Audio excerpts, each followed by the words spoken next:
Grand Lille TV, l'info locale en continu.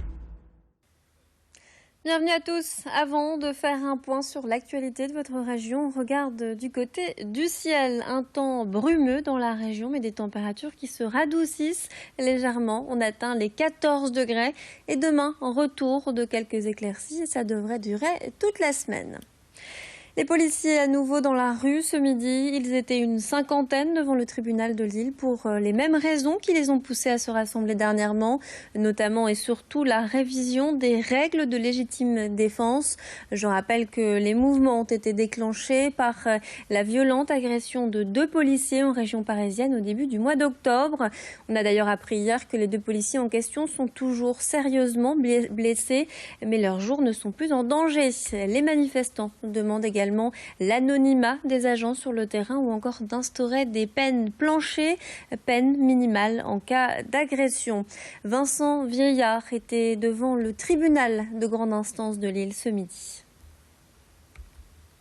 Ici, on veut manifester notre mécontentement et effectivement notre besoin et notre souhait grandissant.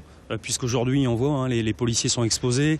On a quoi le jeu maintenant, la distraction numéro 1 dans certaines banlieues ou quartiers difficiles, c'est le guet-apens. Bon, aujourd'hui, on veut quand même qu'il y ait une réponse, une vraie réponse en passant par la légitime défense et notamment les peines planchées, oui. Parce qu'aujourd'hui, on a l'impression, les collègues ont l'impression de travailler un peu pour rien, entre guillemets, puisque bon, heureusement, il y a des réponses pénales qui sont là, mais on souhaiterait effectivement qu'il y ait une communication de la part de la magistrature vers la police. Et ça, à mon avis, c'est tout à fait possible. Des chiffres alarmants concernant l'obésité dans le Nord ont été publiés. Un homme sur 2 de plus de 30 ans et une femme sur 3 seraient considérés comme obèses. 25,6% des nordistes seraient en surpoids. Ces chiffres sont le résultat d'une étude de l'INSERM, l'Institut national de la santé et de la recherche médicale. Une économie qui s'améliore dans la région, c'est la conclusion d'une autre étude menée par l'INSEE. Plusieurs facteurs auraient contribué à ce constat positif, notamment l'euro de football qui a été très fructueux. En juin, les professionnels de l'hôtellerie ont vu les recettes augmenter de 15,6%, un bilan très positif par rapport au bilan national qui enregistre une baisse.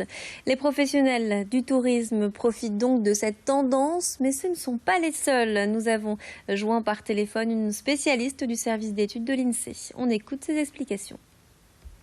On a une croissance de l'emploi salarié, cela n'était pas arrivé depuis plusieurs trimestres, et puis un surplus d'activités bénéfiques à la région grâce à l'euro de foot. Ce qui s'inscrit davantage dans le temps, c'est par exemple dans le secteur du transport et de l'entreposage. On attend moins de pertes dans l'industrie. On attend dans la construction une vraie relance dans la construction. Voilà des domaines où on attend encore des améliorations. Tout le monde est régulièrement en état d'hypnose dans les embouteillages, par exemple. Lorsqu'on s'évade ailleurs par la pensée, nous sommes en état d'hypnose. Cette pratique est de plus en plus utilisée et pas seulement dans les spectacles. Les médecins l'utilisent dans les blocs opératoires. Cette pratique est aujourd'hui une alternative à certaines anesthésies. Elle est utilisée lors de chirurgies réalisées normalement sous anesthésie locale. Le patient ne ressent normalement aucune douleur et même s'il s'évade pendant l'opération, il entend tout ce qu'il se passe autour de lui. Selon les médecins qui la pratiquent, les bénéfices sont multiples. Elle permet entre autres de mieux gérer l'anxiété et de réduire les effets secondaires de l'opération. Nous nous sommes rendus à la clinique de la Louvière à Lille pour aller à la rencontre d'un anesthésiste formé à l'hypnose depuis 2008. Je vois le patient avant l'intervention, on convient de cette hypnose et on décide ensemble d'un thème, c'est-à-dire du voyage ou de la balade que va faire le patient pendant l'intervention. Donc moi je recueille ce thème avant l'intervention et mon travail ça va être pendant l'accompagnement, pendant la chirurgie, de faire en sorte que l'esprit du patient, pendant toute l'intervention, puisse revivre cet événement avec bonheur. Le patient étant conscient, il est capable, pendant l'intervention, de me faire part d'un inconfort qu'il peut vivre, une sensation physique. Et dans ce cas-là, on a convenu au préalable, quand on s'est rencontrés avant l'intervention, d'un protocole. Et le protocole est simple, c'est qu'à chaque moment de l'intervention, le patient étant acteur de son soin et décisionnaire, il pourra me dire s'il souhaite un médicament complémentaire ou s'il souhaite être endormi. Et si l'hypnose peut substituer complètement à l'anesthésie, elle peut également être un complément. Nous avons rencontré l'un des rares chirurgiens à la pratiquer, un moyen pour lui de mieux accompagner le patient lors de l'opération. Beaucoup plus serein avec l'hypnose parce que le patient est confortable et donc il bouge moins. Le temps passe beaucoup plus facilement pour lui et pour moi également. Et donc, c'est beaucoup plus agréable pour moi et pour le patient.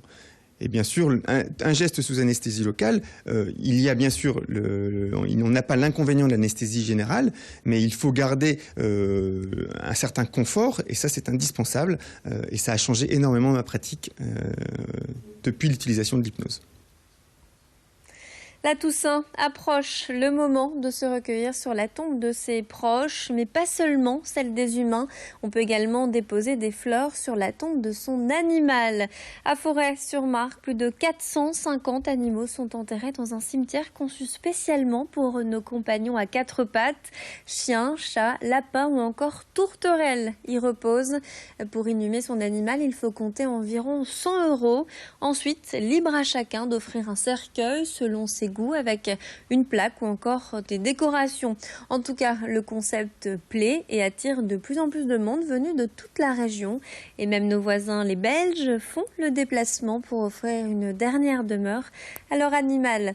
Vincent Vieillard s'est rendu à Forêt-sur-Marque. Oui, à la Toussaint, c'est bien fleuri, quasiment comme un cimetière humain, quoi. Tout le monde vient rapporter des fleurs et c'est vrai que nettoyer, un peu comme un cimetière humain. Mon souhait, c'est de toucher toute personne qu'on puisse, dès l'instant où on a un animal de compagnie et qu'on y tient, pouvoir, voilà. Et on fait tout ce que les gens nous demandent. On a toujours du monde tous les jours qui passe ici au cimetière. Je peux comprendre, parce que j'ai moi-même deux chiens et c'est vrai que quand on s'attache, et ça fait partie de la famille, d'où vous voyez sur certaines plaques le nom de famille. Je pense que pour les gens c'est important, c'est un membre de la famille qui est décédé et ça leur fait du bien de voir où il est, de savoir qu'il est là et qu'on le laisse tranquille, qu'il repose en paix. Et pour terminer cette édition, attention, on signale un pic de pollution dans la région aujourd'hui et demain. C'est la fin de notre édition. Tout de suite, votre météo avec Clotilde Le Guevac. Restez avec nous.